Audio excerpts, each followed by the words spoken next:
नमस्कार, मैं ज्योति श्रीवास्तव। आप देख रहे हैं सी न्यूज भारत। वक्त हो चुका है मध्य प्रदेश बुलेटिन का। एमपी बुलेटिन में पहली खबर इंदौर से है, जहां तालाब में नहाने गए 3 नाबालिग स्कूली बच्चों की हुई मौत। आगे खबर टीकमगढ़ से है, जहां वन परिक्षेत्र अंतर्गत अतिक्रमण की रोकथाम एवं बेदखली के लिए शुरू की गई मुहिम। साथ ही अगली खबर विदिशा से है, जहां नियमितीकरण, वेतन वृद्धि और 62 साल तक कार्य करने की मांग को लेकर शिक्षकों ने कलेक्ट्रेट पहुंचकर सीएम से लगाई गुहार। इन तमाम खबरों पर विस्तार से करेंगे चर्चा।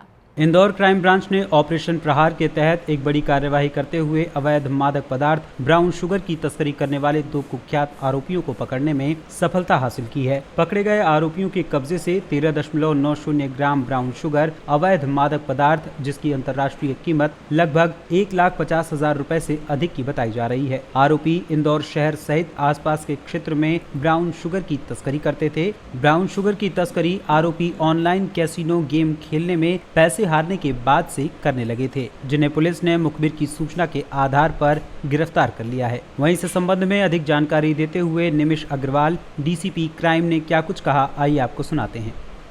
ऑपरेशन प्रहार के तहत कार्रवाई की गई, क्या कार्रवाई? ऑपरेशन प्रहार के तहत जो है 2 लोगों को पकड़ा गया है। थाना क्राइम ब्रांच और तिवाजी नगर ने संयुक्त कार्रवाई करते हुए इनको पकड़ा है। इनसे लगभग 1 लाख रुपए की 14 ग्राम ब्राउन शुगर बरामद हुई है। और ये दोनों जो हैं ये ऑनलाइन कैसीनो गेम खेला करते थे। उसमें इनको जो है काफ़ी नुकसान हुआ लाखों का। उसके बाद से इनको जो है इनको किसी ने आइडिया दिया कि तुम ड्रग्स के धंधे में उतरोगे तो तुम अपना लॉस जो है वो जल्दी कवर कर पाओगे। उसके बाद से इन्होंने ड्रग्स के धंधे में इन्होंने जो है पदार्पण कर लिया और जो है तब से ये इसमें सक्रिय हो गए हैं और लगातार ये अन्य छोटे पेडलरों के माध्यम से ड्रग्स बिकवा रहे थे। इन दोनों को पकड़ा गया है, आगे पूछताछ कर रहे हैं और कार्रवाई इसमें और आगे जारी रहेगी। सर, कहाँ से लाए थे इसको देने? ये वो बाहर से ही लाए थे। अधिकतर जो ड्रग्स इंदौर में शहर में आती है तो बाहर से ही आती है और वो उसको बाहर से ही वो लेकर आए थे और आगे और इसमें कार्रवाई जारी रहेगी जो भी तथ्य आएंगे। पुराना भी कोई आपराधिक रिकॉर्ड है? नहीं, प्रथम दृष्टया तो अभी इनका आपराधिक रिकॉर्ड नहीं मिला और इसमें खंगाला जा रहा है। तो दोनों आरोपी कौन है? एक का नाम मुजम्मिल है, एक का एक और नाम है, तो इस तरह से इनके नाम है। इंदौर मध्य प्रदेश से सी न्यूज संवाददाता सुरेश बैरागी की रिपोर्ट। इंदौर में एक अनोखा मामला सामने आया है, जहां आम खाने से महिला की मौत हो गई है। दरअसल इंदौर के राजेंद्र नगर थाना क्षेत्र के बिजलपुर में रहने वाली अर्चना नामक महिला की अचानक देर शाम तबीयत खराब होने के बाद महिला को निजी अस्पताल में भर्ती कराया गया, जहां उपचार के दौरान महिला की मौत हो गई। परिजनों ने बताया कि महिला ने देर शाम खाना खाने के बाद आम खाए थे, जिसके बाद अचानक उसकी तबीयत बिगड़ने लगी। उसे निजी अस्पताल में भर्ती कराया गया। हालांकि इनके अलावा कुछ और लोग भी थे जिन्होंने आम खाया, उसके बाद उनका स्वास्थ्य खराब हुआ था। फिलहाल पुलिस पोस्टमार्टम के आधार पर आगे की वैधानिक कार्यवाही की बात कर रही है। अर्चना अलेरिया।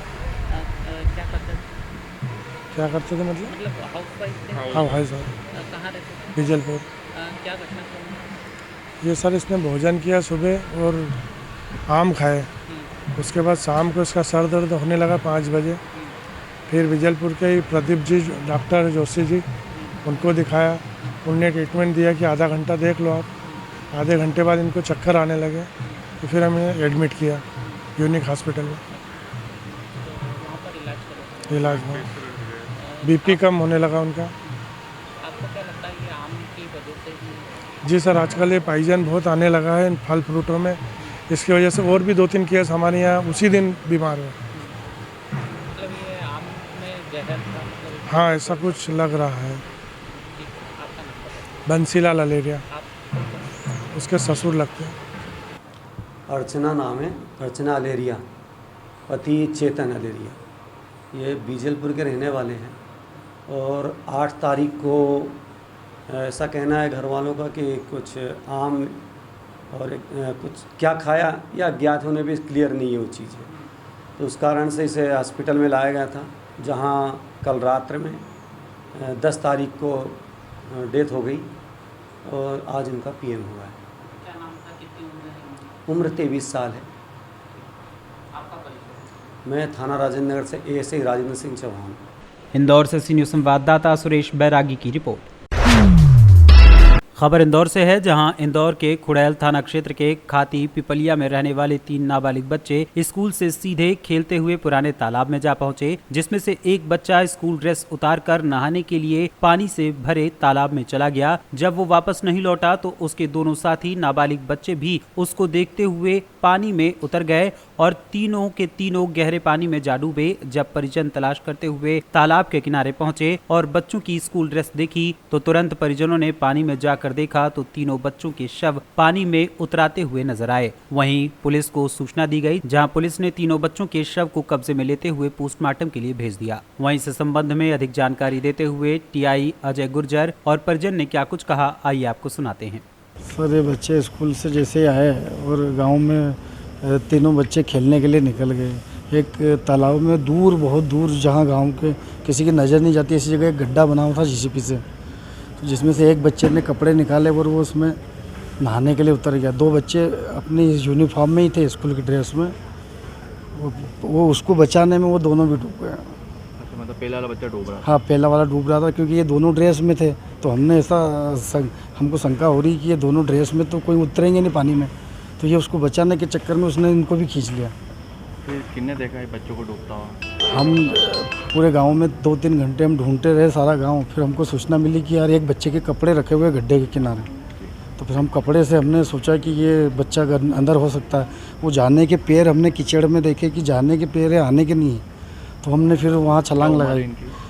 9 से 10 साल। कहाँ रहते हैं बच्चे? खाती पिपलिया गाँव, कनाड़िया रोड, इंदौर। क्या नाम है इनका? एक का नाम अंशुल है, एक का नाम प्रियांशु है और एक आरूस है। मतलब स्कूल से ज़्यादा उधर स्कूल से, हाँ, एक ही स्कूल में पढ़ते थे तीनों। कौन से कक्षा में थे? ये थे KG 3 में था, एक KG 2 में था, एक परिवार क्या करता है? खेती करते किसान से। बहुत हालत है। मैं उनका अंकल हूँ। क्या नाम है आपका? महेंद्र पटेल। सर, बच्चों की डेथ हुई है, क्या हादसा रहा है? कल 7 बजे थाने पर सूचना प्राप्त हुई थी कैसे 3 बच्चे हैं और जो खाती पिपलिया गांव है हमारा, वहाँ तालाब के पास डूब गए हैं। तो तत्काल पहुँचे, जब तक ये ग्रामीण लोग यहाँ MIH लेके आ गए उनको, तो यहाँ डॉक्टरों द्वारा मृत घोषित किया गया है, PM कराया जा रहा है। क्या उम्र है इनकी? ये सब 7-8 साल की उम्र के बच्चे हैं। क्या तालाब था या कुआं, क्या था? ये तालाब है, गांव का पुराना तालाब है, लेकिन अभी पानी नहीं था उसमें, जो गड्ढे हैं उसमें खेलने गए थे, वहाँ घटना। क्या ये तीनों ही थे या और कोई भी था? नहीं, अभी तीनों ही बताया जा रहा है। ये कैसे, क्या जानकारी लगी थी डूब गए थे ये क्या है, स्कूल गए थे, उसके बाद घर आए, वहाँ खाना खा के खेलने निकल गए। उसके बाद जब देर तक नहीं आए, 5-6 बजे तक, तब परिजन और ग्रामीणों ने ढूंढा। कुछ नाम आया बच्चों के? हाँ, अंशुल, आयुष और प्रियांशु, 3 नाम वही गांव के ही बच्चे हैं। गाँव के बच्चे। इंदौर मध्य प्रदेश से सीओ संवाददाता सुरेश बैरागी की रिपोर्ट। खबर टीकमगढ़ से है, जहां टीकमगढ़ वन परिक्षेत्र अधिकारी जतारा शिशुपाल अहिरवार के द्वारा जैसे ही वन परिक्षेत्र टीकमगढ़ बलदेवगढ़ का अतिरिक्त प्रभार ग्रहण किया गया, वैसे ही लगातार वन अपराधों पर नियंत्रण एवं अंकुश रखने के लिए एक के बाद एक वाहन जब्ती की कार्यवाहियां वन संरक्षक, वन व्रत छतरपुर एवं वन मंडल अधिकारी टीकमगढ़ के दिशा निर्देशन में करते हुए टीकमगढ़ वन परिक्षेत्र अंतर्गत सुनोनी, भडरा, मजना, बछोड़ा, विलगाए एवं लुहार गवा बीटो अंतर्गत बरसों से व्याप्त अवैध अतिक्रमण को चिन्हित किया गया, जिसकी रोकथाम और बेदखली की योजना के तहत अपराधियों के नाम से पूर्व में दर्ज वन अपराध के आधार पर एवं वन क्षेत्र में अवैध अतिक्रमण करने के कारण उनके विरुद्ध भारतीय अधिनियम 1927 की धारा 80 के तहत बेदखली के नोटिस जारी कराकर अतिक्रमणकारियों से वन क्षेत्र को मुक्त कराने के लिए गश्ती दलों का गठन करते हुए दिन रात गश्ती कराते हुए अवैध अतिक्रमण पर नियंत्रण स्थापित किया गया। वहीं इस संबंध में जानकारी देते हुए वन परिक्षेत्र अधिकारी शिशुपाल अहिरवार ने क्या कुछ कहा, आइए आपको सुनाते हैं। क्या योजना है? एक्चुअली मैं जतारा में पदस्थ हूँ और मेरे पास टीकमगढ़ और बलदेवगढ़ रेंज का अतिरिक्त प्रभार है, और जब से मैंने इन रेंजों का प्रभार लिया है तो मैंने अवैध अतिक्रमण, उत्खनन और परिवहन के विरुद्ध लगातार कार्रवाई की है, वाहन जब्ती की है। और टीकमगढ़ रेंज में बरसों से व्याप्त पुराने अतिक्रमण को बेदखली की कार्रवाई के प्रयास किए जा रहे थे, जिनके लिए धारा 80 का नोटिस भी जारी किया गया है अतिक्रमणकारियों के लिए, लेकिन वो ज़्यादा बढ़ते ही जा रहे थे वन क्षेत्र में। तो उनकी झोपड़ी ओपड़ी बागड़ को हटाकर और स्थायी रूप से, ताकि वो आगे और ना बढ़ें। तो आज जेसीबी की मशीन की सहायता से सुनौनी, भड़रा और बिलगां बीटों में गड्ढे और ट्रेंच खुदाई गई है और उस पर प्रोसोपस और बबूल का बीज छिड़काव किया गया है।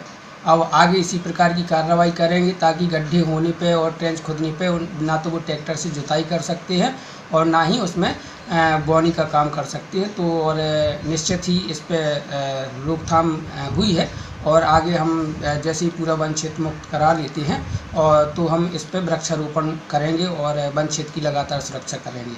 टीकमगढ़ मध्य प्रदेश से सीनियर संवाददाता गिरीश कुमार खरे की रिपोर्ट। खबर मध्य प्रदेश के विदिशा जिले से है, जहां जिले भर के अतिथि शिक्षकों द्वारा कलेक्ट्रेट पहुंचकर लिखित ज्ञापन कलेक्टर के जरिए मुख्यमंत्री को भेजा गया, जिसमें लंबे समय से उन्होंने शिक्षा विभाग में अतिथि शिक्षक के रूप में कार्य करने, अच्छा परिणाम देने का हवाला देकर अपनी मांगे पूरी करने की मांग की है। अतिथि शिक्षकों ने बताया कि उन्हें नियमित किया जाए, जिसकी मांग लंबे समय से की जा रही है। इसके अलावा वेतन वृद्धि की जाए और शासकीय योजनाओं का भी लाभ दिया जाए। उन्होंने ये भी बताया कि कई अतिथि शिक्षक लंबे समय से इस कार्य को करते हुए ओवर एज हो गए हैं, अब किसी और सरकारी नौकरी के लायक नहीं है। ऐसे में अतिथि शिक्षक के साथ ही उन्हें नियमित होने की पूरी आशा है। इस ज्ञापन के जरिए अतिथि शिक्षकों ने चेतावनी दी कि यदि उनकी सुनवाई नहीं हुई तो यहां सरकार बदलने में देर नहीं लगेगी। आज हम सभी विदिशा जिले के अतिथि शिक्षक अपनी नियमितीकरण की मांग को लेकर यहाँ पर आए हुए हैं। माननीय मुख्यमंत्री जी के नाम माननीय कलेक्टर साहब को हम लोग अपनी पीड़ा वेदना बताने आए हैं। लंबे समय से अतिथि शिक्षक कार्यरत हैं। माननीय मुख्यमंत्री जी ने सभी वर्गों के लिए लाभकारी घोषणाएं की हैं, लेकिन अभी तक अतिथि शिक्षक वर्ग को अछूत समझा गया है। हमारा उनसे आदरपूर्वक निवेदन है कि हम आपका टाइगर वाला रूप देखना चाहते हैं। जैसा कि आपने कहा था कि टाइगर अभी जिंदा है, तो यदि टाइगर जिंदा है तो टाइगर की जो प्रजा है वह दुखी कैसे है और दुखी कैसे हो सकती है।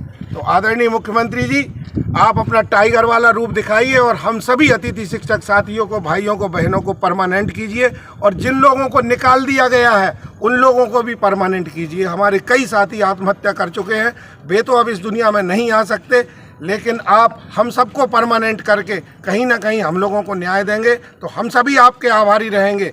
अन्यथा आक्रोश जब भी उत्पन्न होता है तो बड़े बड़े महलों को धाराशायी कर देता है। आप बहुत समझदार हैं, बुद्धिजीवी हैं, हमारे बड़े भाई हैं। पूरे सम्मान के साथ हम सभी अतिथि शिक्षक, और केवल विदिशा जिले के नहीं, पूरे मध्य प्रदेश के अतिथि शिक्षक आपके प्रति समर्पित भाव से कार्य करेंगे। मेरा नाम राजकुमारी अहरवार है, जो मैं वर्ग 2 में सामाजिक विज्ञान से गेस्ट हूँ। तो मेरा मुख्यमंत्री जी से कहना है कि जब आप सबको लाभ दे रहा है तो हम लोगों को लाभ क्यों नहीं दे रहा है? हम लोगों ने ऐसा क्या किया है बताओ? हम लोगों का आखिर ऐसा गुनाह क्या है? लोगों की ये मांगे कि हम लोगों को नियमित किया जाए अन्य राज्यों की तरह और हम लोगों की वेतन वृद्धि की जाए, 62 वर्ष का कार्यकाल दिया जाए और जो अतिथि शिक्षक जिनको हटा दिया गया है उनको वापस बुला के उनका भी नियमितीकरण किया जाए। क्या करें, कोई ऑप्शन ही नहीं हम लोगों को। फिर हम लोग आगे धरना प्रदर्शन करेंगे भोपाल में 25 तारीख से धरना प्रदर्शन करेंगे, महा आंदोलन करेंगे हैं?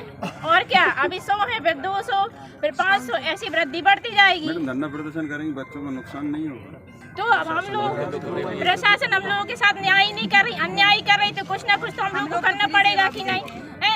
हम लोगों से फ्री सेवा लेते हैं और संडे का वेतन भी काटते हैं। ऐसा किसी विभाग में नहीं लिखा और सिर्फ इसी विभाग में ऐसा होता है। विदिशा मध्य प्रदेश से सीनियर संवाददाता पार्थ कुमार की रिपोर्ट। फिलहाल मध्य प्रदेश के इस बुलेटिन में बस इतना ही। देश दुनिया की तमाम खबरों को जानने के लिए आप देखते रहिए सी न्यूज़ भारत। क्या मॉनसून पिकनिक हंगामा शिव तीर्थ में? जी हाँ, पहली बार डैम, जंगल, झरना और मुंबई गोवा वाली सबसे थ्रिल वाटर स्पोर्ट्स बोटिंग। बहुत घूमे वाटर पार्क, अब की बार बोटिंग पार्क, साथ में पानी में एडवेंचर और वाटर पार्क का जबरदस्त मजा। ऊंचे लोग, ऊंची पसंद, मॉनसून पिकनिक मन पसंद। भूल न जाना शिव तीर्थ आना। हमारा पता उमरी डैम सामने नागपुर।